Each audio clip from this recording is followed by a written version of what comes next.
Début ce jeudi de la 35e session ordinaire du Conseil exécutif de l'Union africaine dans la capitale nigérienne Niamey.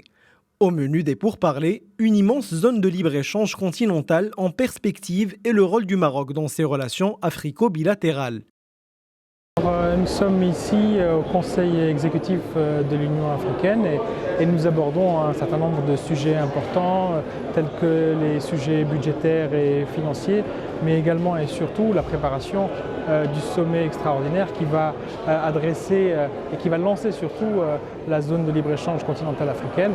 Cette zone de libre-échange qui est une vraie révolution pour le continent africain et qui va permettre d'ouvrir un marché à horizon 2050 de 2,5 milliards de consommateurs pour l'ensemble de la planète. Le Maroc a un rôle important à jouer ici au niveau de l'Union africaine, dans la mesure où il vient ici pour partager la vision de Sa Majesté le roi Mohamed VI, que Dieu l'assiste, pour l'Afrique, et en contribuant activement aussi bien sur les plans multilatéraux que sur les plans bilatéraux.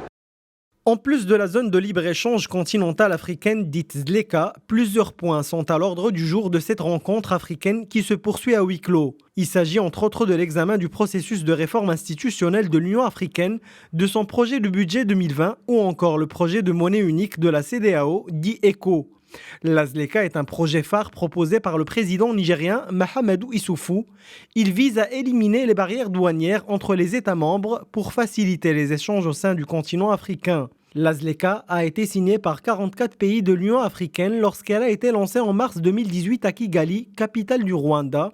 Ce nouveau bloc continental devrait compter 2,5 milliards de consommateurs, soit la plus grande zone économique de la planète.